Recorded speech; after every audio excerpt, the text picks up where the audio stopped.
All right, everybody, welcome to Q&A today with Vaughn, and I am so grateful that you're here. Thank you for submitting your questions. I'll do my best to get through all of them. So if you need any help, any advice on the road to your goals, dreams, and aspirations of becoming a better dancer and therefore a better human being, let me know. Write them below. I'll do my best to get through them. I have an exciting announcement to make. I'd really like to show you this. You should still be able to see it. Ballroom Mastery Academy, I'm going to be opening up soon for registration. We've had a lot of interest in this, and I want to take a group of people and work with them for a period of time and then get some amazing results. So if that's something that may interest you, let me know below by writing boom. Okay, we want a boom in the comments, then I'll personally reach out to you. Okay, so in the meantime, let me get to these questions straight away, as I value your time. So let me split this screen. I'll add on the questions, and again, these will help you if you're a ballroom dancer, if you're a Latin dancer. Might be a little hard to see this one, but here we go. Okay, so first question, here we go. As soon as I bring it up myself, you can do it, Vaughn. I believe in you. Okay. This comes from M. Problem with self-confidence is the biggest problem. When I dance at home, I own the dance floor. Big fat smiley face. In the studio, I get pretty shy. Is this something that you can all relate to? I mean, I know I can. This is something that I think myself, I struggled tremendously throughout my entire life. And I think most of us dancers sort of go, I think most of us dancers go through these periods ourselves, right? Where we feel we don't have the confidence to look like the other person. So there's a couple of things. First of all, you have confidence. It's just not directed in the right direction. What does this mean? If you didn't have confidence, you wouldn't do a thing. Like without confidence, there would be no Olympics. What you need is experience and competency. So the more competency you have, there's a link to confidence there. So the better you do something, the more confidence you'll have within that thing. Also experience, meaning in dancing, in our world, we want to get on the floor and in front of people as much as possible to build the confidence, because it is only by facing your own demons and your own dragons and your own limiting beliefs and self-doubts and facing that fear and going onto the floor will you develop more confidence within yourself. Now, here's the thing. Confidence is linked to courage. Courage is a virtue, and I think it's one of the most important virtues that we can have as a human.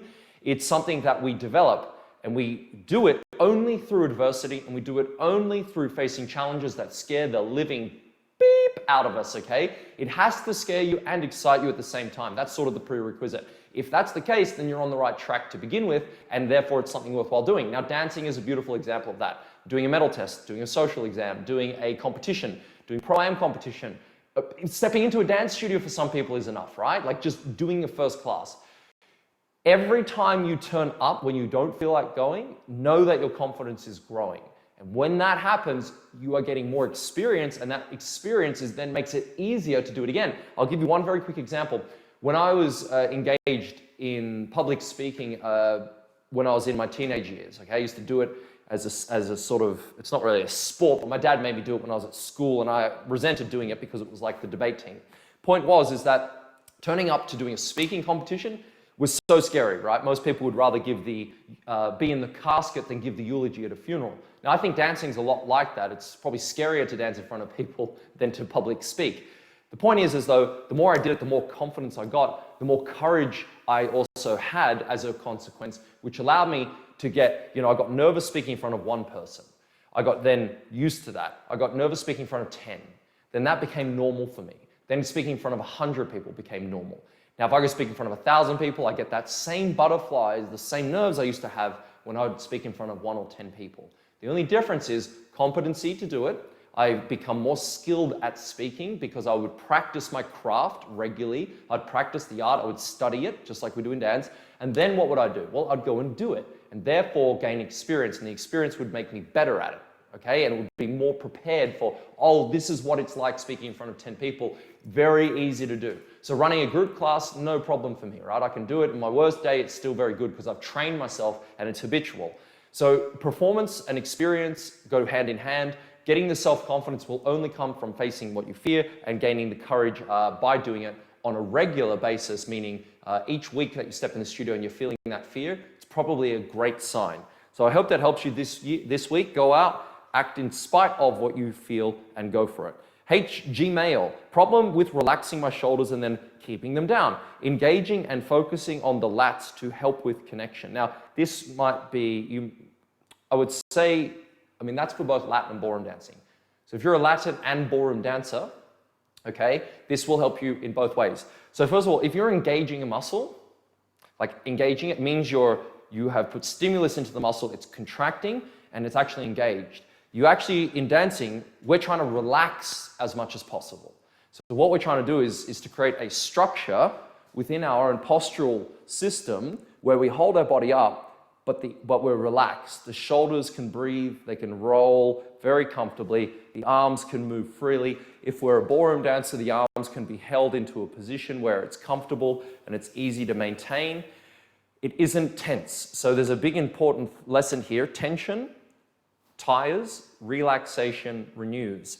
And so what you're aiming to do is to not engage muscles, but you're trying to train your body so it holds the correct alignment within your posture. And so if you look at ballet as a cross example of this, the way that they train is that they'll do pliés, yeah? They'll stand there, and don't judge me on my pliés, I'm not a ballet dancer today, but they will do their pliés, and they will do this, maintaining a certain position in the core the whole time, and they will do those as warm-ups every single day for their entire career from 5 years old to 30 years old. They won't stop doing those. And so when we dance, and you might come on later in life, you're learning choreography, you're learning steps, you're learning technique, but often posture isn't really taught. I mean, it's mentioned, yes, it's definitely talked about, but it isn't really taught, meaning that you're not doing exercise specific to posture. So this is one of the things I want to do in Ballroom Mastery Academy, because it's such an important element. Because without a good base here, so base being your pelvis and the core, you can't help but tighten up your arms. I used to tighten up my shoulders all the time because naturally as a man, I'm going to use the chair as an example, if I go to hold this chair, what do? I actually grip it, I lift it with my muscles, okay? My muscles lift this up. And so I'm physically holding the chair. Now, if I go to dance with this chair, pretend the chair's my partner, off we go for a dance, love. Shall we have a little dance together? Okay, what am I doing? I'm gripping this chair to me like you wouldn't believe. It's probably awesome if someone's watching this right now in silent mode going, what is going on? So if I'm dancing with this, what am I doing? I'm actually physically holding the chair within my arms. This is using the wrong muscles to actually dance, because you shouldn't be gripping your partner at all. I had a photo from a client recently, and she was mentioning that she got bruised on her hand, and look, at the end of the day, I used to do the pincer on top of someone's hand. I used to hurt Alison by holding her. You do not grip down in Latin to create a bruise. That's the wrong hold. The weight is going the wrong way. Yes, you can have tone, but tension tires, and it's the wrong action in the body. Believe it or not, when you're watching what I would call self-actualized dancers dance, their body is perfectly conditioned, and they're as relaxed as they can be. Otherwise, you can't compete round after round, round after round, round after round. So yes, when you engage your muscles, you should engage them to train them so your back gets stronger. But when you hold your arms out, if you feel that your muscles are gripping, it is actually the wrong thing to be doing. Your arms should naturally hold. So if I wanted to pick this chair up and it was my partner and I was doing ballroom dancing, the way I would pick it up is I'd actually want to swing to pick it up, you see? And by swinging, I don't have to actually physically contract my muscles. Okay. So the goal for you is to relax your arms, yet maintain a structure, and isn't that important for us all out there? Okay, the next one, let's have a look here. How are you liking this so far? Are you feeling it? Making sense? I hope it's resonating with you. Let me know what your thoughts are as I swing more chairs around the room and try not to take out my wall. So the next question we have here is from Blue Sparkles. Boom, look at that name. Okay, Blue Sparkles. What is the process of going from amateur dancer to professional? For example, do you have to take exams, etc.? Okay, so there is a pathway. The Imperial Society of the Teachers of Dance in London, ISTD for short, the governing body across the world for, suppose, the syllabus and standardized technique of ballroom and Latin dancing. They were formulated or grouped together a long time ago. They've been around forever. And there's lots of organizations that are connected to them. And essentially, you would pass exams. So you would take in Australia, we do a level O, a level 1, level 2. And it doesn't necessarily mean you're necessarily, I would say, professional, but each country is actually different. but they are connected generally to the ISTD system. But there's other systems out there as well. But the standard technique that we all use in dance sport, as an example, as an amateur competitor, is from the Imperial Society in London. Now, what this means for you is that if you want to become a professional, first of all, here's what you do. Set a goal to become a professional and by when. Then work backwards from there and go, okay, to do that, not only do I need to take exams, but it would be wise to have experience in competition, because you can become a professional. And let's understand, I'm not talking about, okay, we'll talk about it in two ways. There's professional, meaning being a qualified teacher, okay, running a studio of your own. If that's what you want to do, you don't need competition experience to do that, but you would need to want to have your exams. Anyone can go open up a studio. I wouldn't recommend doing that unless you've done your exams, because then you know what you're actually talking about in your teaching and you're professional. And then in the sense of competing, going from amateur to professional, there was no exam that we had to take per se. We did our own teaching exams, but there was no necessary exam to pass to go into from amateur to professional. We just had to tick a box, and now we're in the professional ranks. But you do want to be ready for that in terms of skill. You can't just be like, well, I feel like I should be a professional now. You definitely want to have, in your own country, ascended from the bottom grade up through the ranks by doing lots of competitions and, you know, tried to earn your way up, meaning you're not just placing last in every competition and then somehow you get up the ranks to professional. It's like you're at least winning your grade, going to the next level, winning your grade. You don't need to be the #1 amateur in your country to turn professional, although that is a career pathway for a lot of the top pros that you know and recognize you know, in the big greater world of dance. So there is a pathway, and I would recommend that you use a coach, or you can use me as your coach to help you understand how to attain that pathway, because it isn't necessarily as clear-cut as going to university, okay? It's different for each person, and your way will be unique, but there are tried and true methods, and the first one I would suggest would be start engaging in serious study in ballroom and Latin technique using the ISTD system. Okay, so here we go. From Facebook group, Craig, we've got Foxtrot CBM. Now, I'm not sure what your question specifically is here, Craig, but let me just give a quick indication for everyone what that means. Foxtrot is a beautiful dance. The reason it's beautiful is because of its continuous movement. From start to finish, there should be no what we call breakage or fracturing of the movement. It should have one consistent flow, and it should have no bumping, no hitting of the partner whatsoever.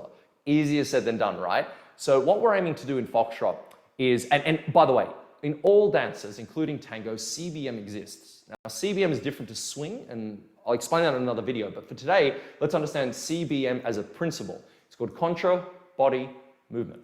Contra being opposite, body movement being an action, okay? This is not related to your feet necessarily. So what that means is that a body action is about what my body's doing. My feet are then, you know, related to my foot position, okay?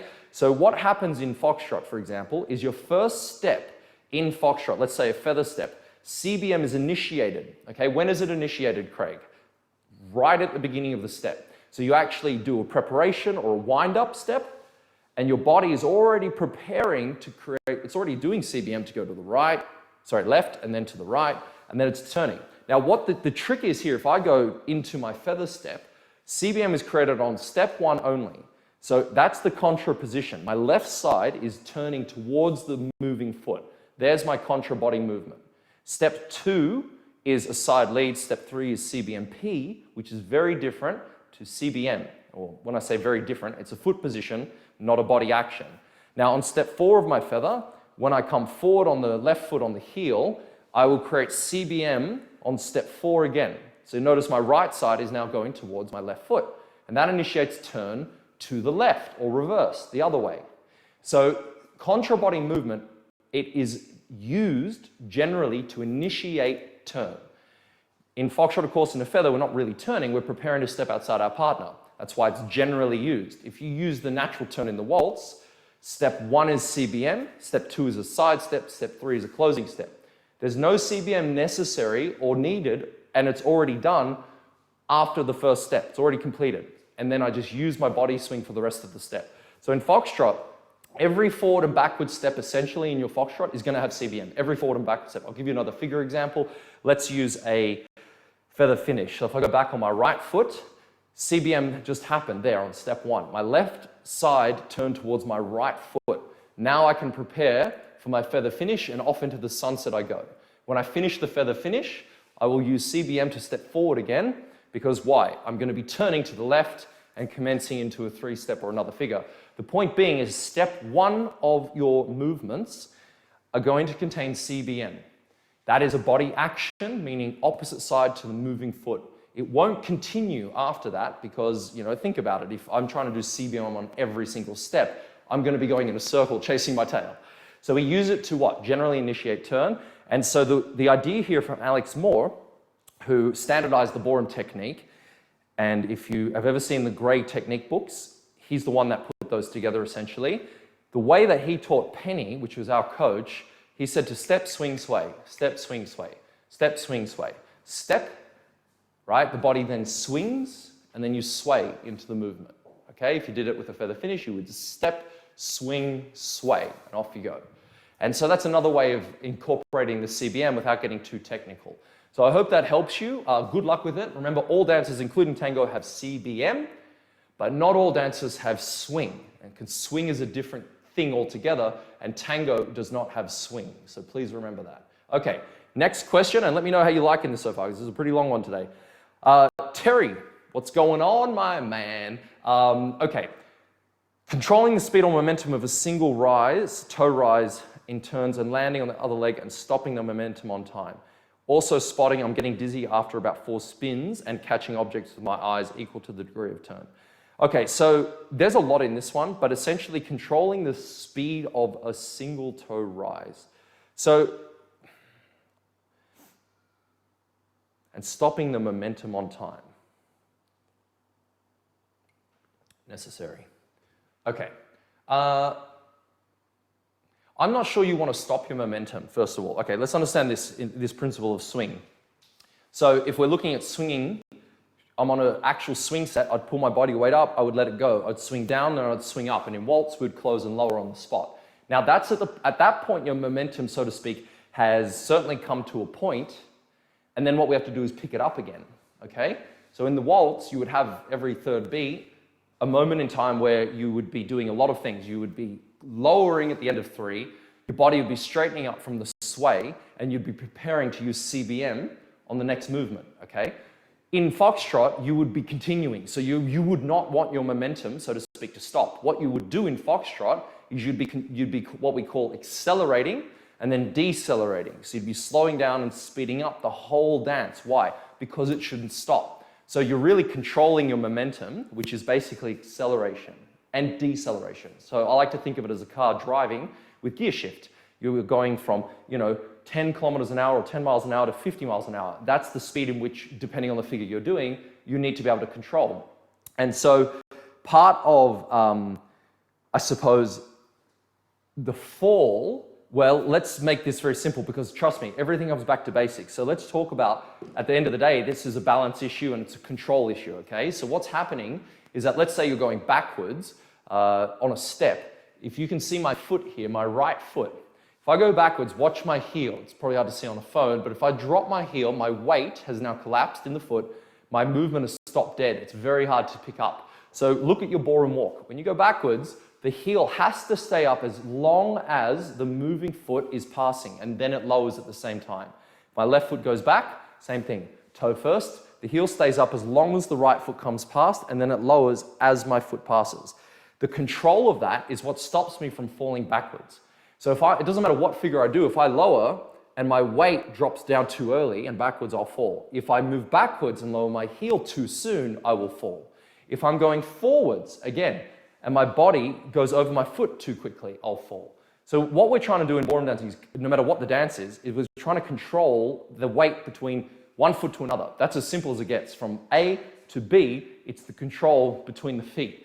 The rhythm of the dance will then dictate, I suppose, the way we do that. The technique will help us, of course. So that's that. When it comes to spinning, there's nothing I can say other than practicing.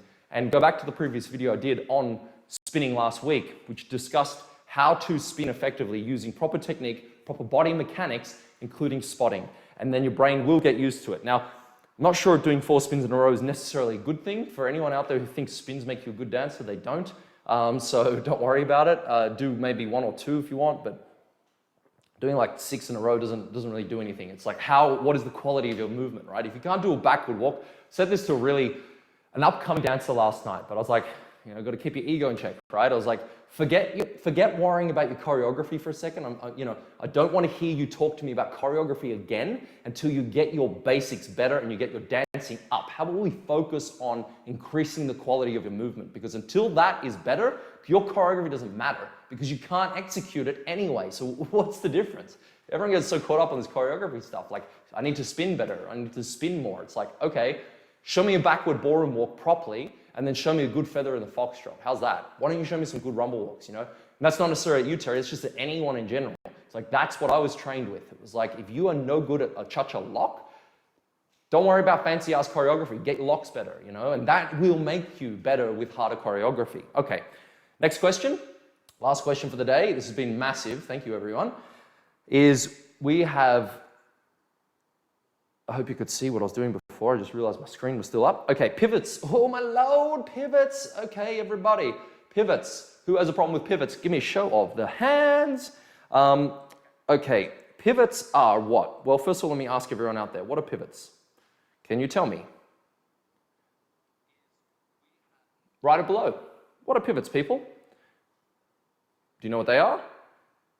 Okay, here is what pivots are.